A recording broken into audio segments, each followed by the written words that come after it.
Welcome to another episode where we bear it all with Jay. Okay, cut. Just wanted to thank everyone for watching, subscribing, for liking, commenting. Please continue to comment on different topics that you think that we should talk about. If you want to be a guest, let us know. But you can't just be any guest. You have to come with some kind of substance. Not just because it's, right. You got to have something to bring to the table, right. Not just like, you being goofy or whatever. If you've been locked up, if you had trauma, if you have your own business, you got kids, male or female, right. Just come something with some to substance. offer. Yes, yeah, definitely. So and you can fit in. Yeah, and we are doing a singles episode to come. To come, yes. Yeah. In the making, for sure. So we're going to start off with, of course, our battle game. Okay? She might win this one. I ain't going to lie. Fact or fiction. Okay, so basically I'm going to ask her 3 questions. She has to say whether it's a fact or fiction. If she gets it correct, she gets a point, and vice versa. So I'll start off since I'm always most prepared. Okay. I got the most kids. Okay. And that's true. She gets a point for that just because. So first question. Ready? Are men donating their penis for science after death? Is that fact or fiction? You think men are donating their penis? Like, when I die, y'all can have my penis because y'all need to duplicate this one. What do you think? I would say fiction because men are prideful and that's like their jewels. I mean, I think they want to stay with them. What do y'all think? Y'all think this is fact or fiction? And she is right. Oh. It is false. Guys are definitely not departing even after death. They're keeping that thing on forever. See, I know you guys. Whether it's little or big, they keep it. They hold on to it. Well, I didn't think about that. If it's little, then you probably they hold on to everything they got, so they definitely just hold on to get rid of it. All right, what's yours? She got a point. All right. Fact or fiction? Sharks can attack in the womb. In the womb. Mm-hmm. Sharks are attacking while they're in the womb, in the mother's attacking each other, like the babies. Yeah. Yep. I'm gonna say that is a fact. It is. Oh shit! It definitely is. I had no idea. They start attacking early. Wow, yes. That's crazy. It's weird. Okay, all right, one of those that's weird interesting. Things. Okay, all right. Second one. What is? You got to pick out of a list of 3. What was the award-winning wine opener name? It's an award-winning wine opener name. Okay. First one is the Vertical Rabbit. Second one is the opener, period. The second one is... The third, you mean? Or the third one, yes. The third one is Strong Hand. So out of those 3 names, which one was the award-winning wine opener? Where did you even get this from? I don't know. Who knows? Well, I mean, a good strong hand. So I'll say the third one. The answer is the Vertical Rabbit. Award-winning wine opener, the Vertical Rabbit. So if you guys like wine, go get the Vertical Rabbit. Okay. Sounds like a dildo. Okay, so you don't get a point for that one. All right. 1-1. All babies are born with clear eyes. Clear eyes? I'm going to say that's false. Clear? Yeah, like clear at first. Mm-hmm. I'm going to say false. You sure? Yeah, I'm sure. Okay. She's right. What color are they born with? What color? Yeah, what color? Well, the sclera is white and whatever pupil color. They're all born with blue eyes. Well, whatever. Okay. Anyways, well, I was right at the end of the day. 2-1, baby. 2-1. Okay, last question for Ms. J. Mm-hmm. Are people recharging smartphones with urine? Is that true or false? Are people recharging smartphones with urine? Can it be true? Like just peeing on the phone? Can people Just pee on their phone and it charged up? I don't know. Let's try. question? Let's try. Drop them draws, My- girl. Well, that was like more like your thing. You're always peeing. That's true. That is true. Shake, shake, shake, and That is true. just drip dry. I'm gonna say that's false. Is she right or wrong? But I feel Can like you I'm recharge a phone with urine? She is incorrect. It is true. I'm gonna pee on my phone. I'm gonna sit. I'm gonna sit in a puddle of piss. And let's see Listen, if it I don't charges. know all the dynamics behind it, but apparently you can recharge a smartphone with urine, but there's a situation behind it. You can't just pee on your phone, okay? So look it up. It's true. All right, what's the last one for me? Okay.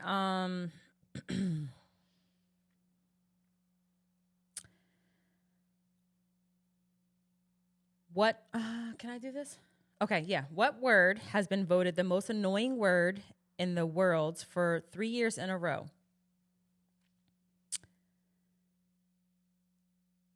Whatever. OMG. Or hey. I was going to say cap because that word, I use it like every now and again, but everybody's like, oh, it's cap, that's cap, that's cap. But I'll say OMG. It's whatever. Whatever. It's whatever. I always thought it was one or the other, Yeah, it's whatever whatever. or OMG. But I feel like whatever's been around way longer than OMG. So I figured the last 3 years, maybe it'd be OMG. But all right. Yeah. But I still won. Guess what? Guess who keeps winning? Hey. Did you win the last one? Nobody won the last one. We tied. Okay, well, whatever. But I won the last one. Okay. And this one. So Listen, thank she you. has to be Thank good at you. something. Thank you. okay? All right. So our topic for today, Miss J, you want to bring it in? Topic of today is trauma. I know in society there's tons of trauma that we, deal with, whether it's our childhood, whether, it's how we were raised, whether it's relationships, I don't know, just trauma in anything that we experience in life. And I think a lot of times that we have a hard time with healing from that trauma, or we don't heal, we don't put the necessary work in. And so we project that trauma onto other people. And, I kind of just wanted to have that open discussion about it. Okay. So we're going to talk about a few light different traumas, situation traumas, and then we can get into the deeper traumas on another episode. Most definitely. So what is a something that was semi-traumatic that has happened to you in your lifetime? It doesn't have to be recently, but just something that was traumatic to you in a way that kind of affected you, made you feel some type of way for a longer period of time than anything else would. I just think a past relationship, in my past marriage, I was married we were together for 8 years, and it was a very toxic relationship. I was in that since I was 16 and left it when I was 24. I got divorced. By the time I was like 26, I was, divorced, but I had 3 kids in that. It's just so much. I feel like because he had so much trauma, so much family history, he wasn't shown how to be a, good husband, and wasn't ready. I mean, who's ready at that age, to be a husband? It's super early. That he didn't know how to treat me, and he didn't know how to deal with his hurt. And so he projected his anger on me. He drank all the time. He was abusive, whether it's physically, mentally, and then that trickled into my kids, because then he would call me names or say things around my kids, and they would repeat it. And, even to this day, they'll say things to me like, Mom, remember when, Dad did such and such, and he threw something at you, and, I knew that I was done for the past 2 years, and the last 2 years of that relationship, I knew I was done. And it got to the point where my lip got busted. He threw a cup of ice at me, and it busted my lip. And I didn't know how I was going to react. And I said to myself, either I'm going to end up killing him or somebody's going to get hurt. And I was just afraid that I wasn't going to be around for my kids. So I ended up telling him, make sure all your stuff is gone by morning. I was even good in that sense, by morning. And I never looked back.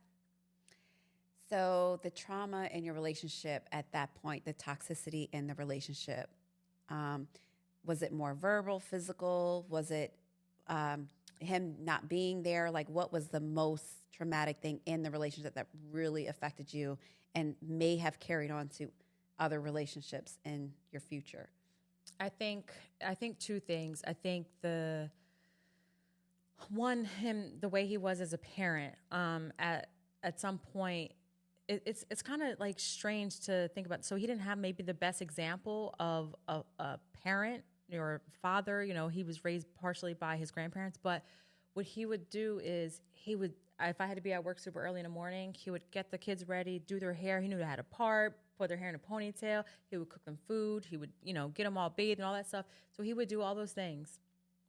But when we weren't together or we had like a break or whatever the case is, then that's when he would like neglect his responsibility. And still to this day, and my kids are 21, 19, and 18. And he still has been inconsistent in their life.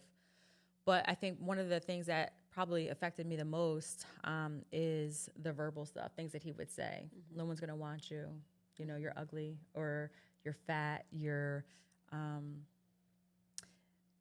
It's just like those negative things, like, call me different names. And at one point, like, I wouldn't like get myself together. Like I would be in a ponytail all the time. I wouldn't do anything with myself. I didn't go out anywhere. I didn't have any friends. I would see friends at work. That's it. So I didn't have a life. Like my life literally evolved around my kids, checking my receipts to see what time I was getting back, accusing me of stuff. If I looked at like a nice car, I'm looking at the guy or, it was emotionally draining. So how did that trauma and I'm going to say specifically, even though there was multiple, mm-hmm. How did the verbal trauma in that relationship carry on? And how did you get over knowing that, this person said this to me, but I know, how did you get over it? How did it affect other relationships? And how did you get over knowing that that's not going to bother you anymore?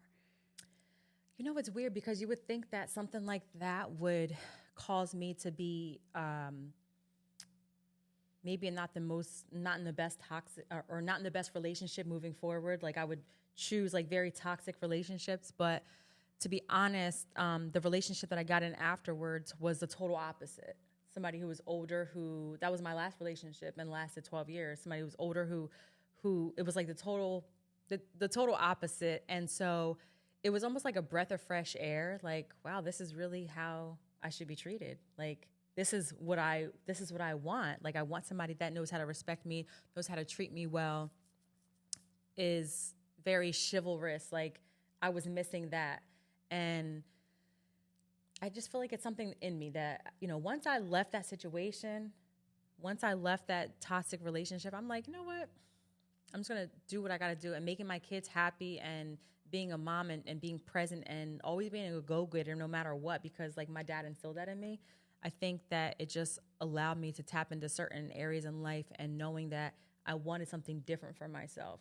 I always wanted something different, and I never let something like break me to that point where I felt like I had no way out, because I've always found a way out of every situation. So I just did the work and, internally, and I just said, fuck this. Like, I'm the prize.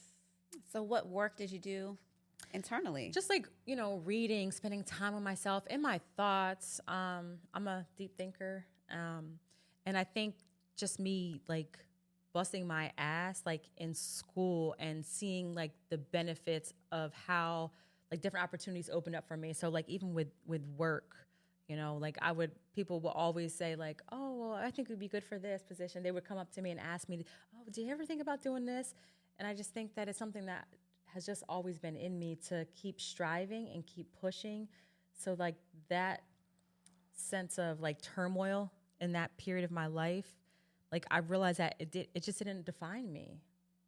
It didn't define me, but I did put up with stuff because I didn't know how it was going to affect my kids. And now I know that I would never do that again. Thank God my kids are older now anyway, but I would never do that again. And when I look back, I'm like, damn, I literally stayed in that for all that time. Now, did all of those negative comments that were made to you during that time, did that ever affect you and you turning around and having that behavior towards him or other people or your own kids? Did, like, when you got this negative feedback, did it kind of, that toxic energy infiltrate you and like, oh, now you're putting down other people? Did that ever cycle in that way? No.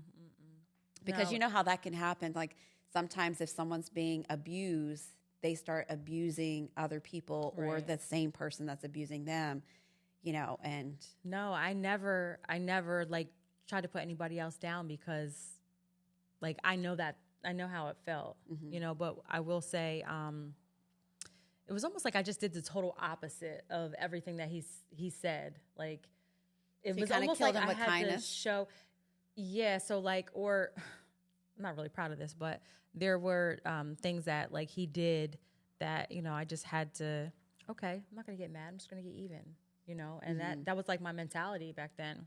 I'm going to hit you where it hurts. Even if you don't know about it, I felt better about it. Right. And so I know moving forward now that's a dangerous game to play. it's like two wrongs make a right, but not really. Yeah. So But it made he me was feel doing better. wrong Yeah, to yeah. you. You were doing wrong to him in another way. Right. Or, yeah. And, Yeah. you know, and then, you know, you're thinking both that are it's just going to wronging help you, each but it's other. really not going to. It really is not going to help you in the long run. It may make you feel like, all right, got him the fuck back, you know. But in a sense, it doesn't really help you because all you're doing is just like you're putting something, you know, over top of your like hurt. Yeah. So I never put anybody down. But what I used to do is when he would do something like and that I didn't like or throw something or whatever the case is and punch a hole in the wall, whatever, I would like get him back by like taking his toothbrush. Oh no! What did you do with his toothbrush? Scrubbing the toilets with it. Oh no! Or I not would the like toilet. Yeah. Scrub that toilet. Ooh, was there any brown things in the toothbrush? I made sure it was looking clean. I made sure it looked a little clean, but I Lord. scrubbed the Did you kiss him after that though? No. Oh Lord. So what would you give? What advice would you give to anyone, male or female, that is maybe going through the same situation where they're in a relationship where they're getting verbally, and I'm just going to stick with verbally right now, they're getting verbally attacked or abused by their partner or by anyone really. How can you get through that? What are some steps they can take? You know, I would say you have to be a strong person. However, even if you're not a strong person, you know, because it's easy for somebody to believe that that's all they're hearing, you know. I would just say, like, you have to wake up to you every day. You are the person that you wake up to. You're the person that you go to bed to, not the other person. Like, you have to be okay with you. You have to look in the mirror every day. And, you know, you got to do little things to, it's like little type of practices, even for yourself, acts of kindness for yourself. If it's that daily affirmation, something that you tell yourself every day, you know. What are some affirmations they can look in the mirror and say? You what are can they get up? Mm-hmm. Yep. You are beautiful. No one else defines you. You are meant to be great. Yes. People love you. Oh my God, there's so many. And you look in the mirror and say, you do not have to take any abuse from anyone, no matter what they're providing for you, no matter what they're doing for you at the end of the day, no matter how they're supporting you, how much they're offering you to stick around. You deserve to be respected. Right. These are things that you need to be saying to yourself because you don't deserve to be in a relationship where you're not respected. My peace is more important. Like I always say this too. Whenever I know that somebody has like this trauma or something that they're fighting, they're battling, I always say, you know what? you should be able to eventually, you might get to the point where you're sharing. You might be able to save somebody else. If you don't feel how you're helping you right now, help yourself by sharing it with somebody else. Share your story with somebody else to help them. You know, because a lot of times that's what people do. They deal with stuff and they become advocates for that. Right. So And I know this is bad. Well, and I'm not gonna say I know this is bad, but let me tell you something. You know how music is very healing. Music can put you in certain moods. So I remember a point in time where I'm not even gonna tear up. I'm not gonna tear up. It's okay. But there was a point in time where I was miserable, and I had kids. I had the 3, and I just was constantly running, and I hated to come home, and I hated to, I would cringe, if I didn't have dinner at a certain time, or I didn't feel like cooking, or there was so much going on, and I would blast R. Kelly, "You Saved Me," his "You Saved Me" album, and before we knew he was, there's a song on there, "Three-Way Call," and that song, I don't know if that song saved me. However, that song was it helped me every day. And so I would always play that song for my sister too when she was going through things. And that was our thing. Don't forget, listen to this song, give them words of encouragement and motivation. And that album definitely was helpful. Oh, yeah. Anybody got a tissue? It's okay. It's okay. We don't want to mess up this beautiful makeup, this beautiful face. This ain't makeup. I woke up like this. No. So yeah. So yes, there's music, there's walks, there's art, so many things that can inspire you to look from a different perspective and see something I don't have to deal with it. There's so much beauty in the world. I want to be amongst all of that beauty, and just know that if you have kids and this person is verbally abusing you, then your kids are going to grow up thinking that's okay, and it's not okay.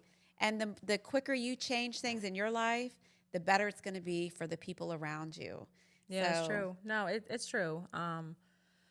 So enough about me. What about you? Let's. Well, I just want to start off by saying you're absolutely beautiful. Oh, you're an amazing person.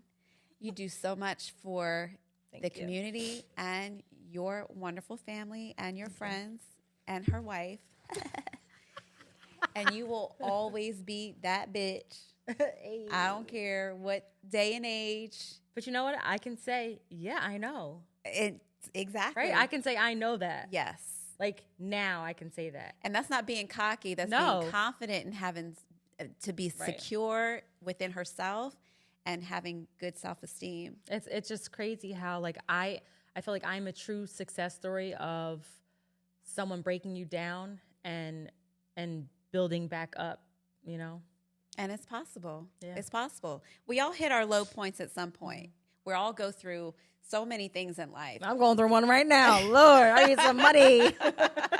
But it's all about how you worked on yourself and your situation to get in a better place. There's always a better place. You accomplish one goal, there's another goal. Don't ever stop setting goals for yourself. You can always get better. Right. Kobe Bryant was one of the best basketball players in the world.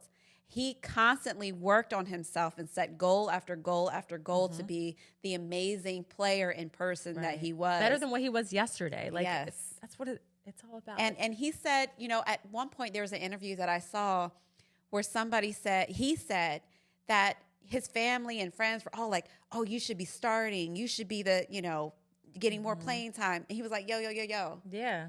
Hold up. There's a reason why I'm not starting. There's a reason why I'm not getting more playing time. And that's going to help me be a better player. That's going to help me get to being a starter, to being a champion, to being the greatest player in the world. So sometimes family need to take a step back and say, you know what? There's a process to the greatness. So let the process happen so the person can be the best version of themselves that they can be. I absolutely agree with that. I love that. Awesome. He's had some really great interviews. No, he definitely has. His discipline is unmatched. And Steph Curry has a tremendous amount of discipline as well. as a basketball player myself. That's right. Yes. I love the wonderful interviews basketball and player. and everything that it goes into being the best version of you. So as far as my trauma, I've had so many. I've had so many. It's crazy. And just real quick, so not all your trauma. I forgot I had a helmet to scratch my head. Not all your trauma is. It could be as big or as little as it is. Like, it doesn't have to be on this grandiose scale. Right. And it doesn't have to just be like as you're growing up. Like, we experience trauma as we're adults. Right. Right. So I'll touch base on a little deeper trauma and then like a light trauma. So one specific situation I was in, and I'll kind of stick with what we're talking about as far as relationships. So I was in a relationship. I was married for 7 years, and I was never the wife to check phones, check locations. I was never the one to do that. I was always I trusted. I married my husband because I trusted him. So I'm never the one to be checking you. But long story short, we were in a situation where I was pregnant with his son, and out of chance, somebody had called me by accident. I'm not going to say any names, but someone called me by accident, and they were asking for my husband at the time, but they thought they had called the side chick instead of the main chick. Oh my! And they said her name and said, "Is such and such there?" And I immediately, once I heard, and then they hung up because then they realized they called the main chick and not the side chick looking for my husband at the time. So as soon as they hung up, I knew exactly who it was, and I knew, okay, this is crazy. I called my husband at the time. I called him and said, yo, like, what's up? Like, I just got this weird phone call. Are you hooking up with such and such? And he admitted it right away. Really? Now, we were married. We already had a daughter. I was pregnant with my son, but I had just had my son once I found all this information out. So he was already born. And then that's when I went digging for information. Once I found this out and he admitted it, then I went like looking at phone records. Mm-hmm. I was just like kind of backtracking like, oh, like this makes sense. Like this situation happened and this situation happened. So it turned out to be he was cheating on me with my daughter's preschool teacher at the time. And so she clearly knew we were married. She actually befriended me. I thought we were cool. And I'll remind me to tell you something at the end of the show. But long story short, he admitted it. He didn't try to even lie about it. He tried to go, be with her, and I had just... you guys had already split up. Right. And I had my daughter who was like 4.5, my son who was a newborn. And I'm like, listen, you're going to miss your son's first steps, his first words. Like, you're going to miss all these milestones in your son's life because you're chasing after this young chick. And he was like, well, I'll get a second step. I'll hear a second word, So I was like, he left to go be with this person. Long story short, that didn't work out because the grass isn't always greener on their side because sometimes it can be turf. Okay. That's a good one. So he has been trying to come back. I was going to say, since I've known you, he's been trying to come back. Since I have known you for 7 years now, he has been trying to come back. So he definitely has been we've been divorced for 12 years, and he definitely has been trying to come back for a long time. But and it wasn't just that. That was the icing on the cake in our relationship. We were having issues up until then. Yeah. But all issues that I felt like we could resolve. I was still in it for it. Like, I wanted to be married. I wanted to be married with kids. I wanted to be married the person forever. That you had the kids with, yeah. Yes. Because I grew up in a family that was divorced, and I didn't want to have my kids grow up the same way. It was very hard for me, and I didn't want it to be that way for my kids. But unfortunately, I can't stay with someone who's disrespectful, who lies. And cheating is not a mistake. It is a decision, and it's a bad decision. Because when you're cheating on someone who you're married to, you have to be strategic in the way you move. It's not like, oh, I tripped and fell in this bitch's pussy. You know, you had to Right. arrange how you're going to meet this person. You have to erase messages. You have to erase calls. No, that's true. You know, you have to go through a process of cheating when you're married. So it's definitely not a mistake. It's a horrible decision. Definitely regrets it till this day. I'm sure. I mean, hello, I'm sure. But the thing is, like, I cried every day. I had a newborn. I had a 4.5-year-old. I cried and So cried all that and cried. hormonal, all the emotions just with after having a baby, and then that on top, that's a lot. Yes, it is a lot. And that's like rejection piece, like not feeling good enough at times. Like that's a lot. It was terribly tough for me, and I went through it for a very long time. Bounce you my tissue. Oh, I'm over it now, baby. There ain't no tears here. But I definitely, decided that, I'm not going to live in a situation where I can't trust the person I'm with. Yeah. If there's no trust, there's nothing. So, I was on my own since then, raised my 2 kids. We did co-parent. So, he was there as a dad as much as he could be. And we co-parented, and now my daughter's in college. Well, yeah. And my son is going to high school. They're older. My daughter's 18. My son is going to be 14 this month. And, they definitely dealt with some very hard times having to go back and forth from parent to parent as far as just the transitioning. But we tried to make it as consistent and routine as possible. Yeah, you guys do a good job, though. I wasn't a bitter person. I didn't hold that over his head because I wanted our kids to grow up in as much normalcy as I could provide. With separated and divorced parents. So that was definitely, a traumatic experience that I went through. And, I knew I had the mentality, and I think my mom did transition this to me as far as being independent. I've always been an independent woman since day one. I always, worked hard. I worked 3 jobs, put myself through college. I, always knew I had to have my own money, had my own things. And so it wasn't hard for me to go back to paying my own bills by myself and working as hard or harder. That wasn't the hard part. The hard part was just the betrayal that I went through. Yeah. And definitely, that's tough. It is. It is tough. I dealt with that whole cheating piece. But anybody that's going through it, even if you decide to forgive your partner and move on, that is okay. You just have to know that you can't keep bringing it up. If you decide to forgive your partner for cheating, you can't keep throwing that in their face and bringing it up. You have to get over it and move on. Me personally, that's not something that I was willing to forgive. And that's okay. And that's okay, And so I want to move on. So I know this episode is a little shortened. So I guess we can skip the pull-out segment and we can go straight to the brand blast and shout-outs. But just know if you're going through a traumatic situation, you're maybe at a low point in your life, that this is a temporary part of your life. You're going to get through it. You're going to get better. You're going to heal from it, but you got to put the work in, and the work is within yourself first. And once you put that work in within yourself, right, I promise you the light is at the end of the tunnel.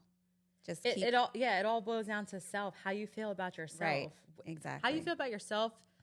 So I guess I'll just go right into the affirmation. There you go. Go ahead. No, I'm just saying, how you feel about yourself is everything. If you don't feel good about yourself, you're not going to have positive interactions with people. You're not going to, it's going to be known. Your self-esteem is going to be poor. Your relationship building is not going to be good. You're not going to be able to thrive in life. Because you, again, go to bed with yourself. You wake up to yourself, So the work has to be done inside. And we talked about that so many times. Yes. About putting the work in to feel good. You have to feel good every day. If you're feeling miserable every day and it's like, woe is me, you got to do something different. Right. So. And whether it's getting therapy, talking to a confidant, writing in a journal, going places by yourself, going for walks, going to the park, going to see art, going to museums, working out. There's so many things that you can do to improve yourself. And, and if you need to reach out to someone to figure out what that is, reach out to someone. reach out to us. We would love to help We'll bear you it if all you for need help. you. For sure. Um, So I'll go ahead and do a quick health tip. So eating habits. As far as eating habits, if you're trying to lose weight, the more you eat, the more weight you lose. Isn't that crazy? So when I say that, I mean the more smaller snacks and meals you eat, the more your metabolism is going to kick in and work to burn calories. If you eat once a day, you're not kicking your metabolism in to burn calories. No matter what it is that you're eating, that one meal a day is not going to help you lose weight. So first, losing weight is diet first, exercise second. So if you eat smaller meals throughout the day, 3 to 5 meals a day, and I'm not talking full meals, small meals. Proportion is everything. Americans eat way too much food. Y'all eat way too much food at one sitting. I'm about to go eat a lot of food right now. It's literally a small portion of food of each item you have on your plate, whether it's you have your protein, your vegetables, whatever. The more fruits and vegetables you eat, the better it is. The more fiber you put in your mouth, the better your digestion is. So definitely smaller meals, frequently throughout the day. Kick that metabolism, boom, boom, boom, in as frequently as you can to help you burn calories. Cardio. Get your cardio in. And when I say cardio, I mean the aerobic cardio where you're constantly walking or constantly running or constantly jogging to keep your heart rate elevated for a longer period of time. That will help in circulation, blood pressure, any other medical condition. We're trying to get rid of all of that. And it will also increase the endorphins release to give you a better mood as well. So increasing the fruits and vegetables in your diet, eating more frequent small meals throughout the day, and then getting some cardio in that will help you guys maintain a good healthy weight and a good healthy lifestyle. Yeah, and cardio isn't just like running or jogging. It's strength training, lifting weights and stuff like that. That's all cardio too. For sure. Okay, so really quick, our brand blast. So I have not had the pleasure to work with this person, but I will say I've been in contact with them and I have seen their work. So it's Hand Painted Bud. He's on Instagram. So it's Never Take Bud Light, and it's never _take_bud_light, LITE. I feel like I always get the Instagram names that always has the underscore. Anyway, so I believe the studio it's very locally, meaning I don't even remember where it is. But anyway, you can reach out on his Instagram. But he does photography. He does artwork, like body paint. Phenomenal. So once I lose these extra pounds, I'm going to get my body painted. Maybe you can paint my body skinny, bud. But anyway, so I just want to shout him out. Very phenomenal work. And then also, of course, we got to shout out the Milano, and I'm sure everybody knows how to get Milano's info. Instagram, internet, website. Yeah, so it's I am Milan Rouge. I don't even know if that's, but anyway, you guys know how to find it. MilanoDerouge.com. That's the website. They have amazing quality stuff and black-owned business, and she's from Philly, I believe. So. All right. Well, thank you guys so much for watching. Bear it all. Please keep tuning in every other Tuesday. We out here, out and popping. Comment, share, subscribe. Please bear it all. Hey.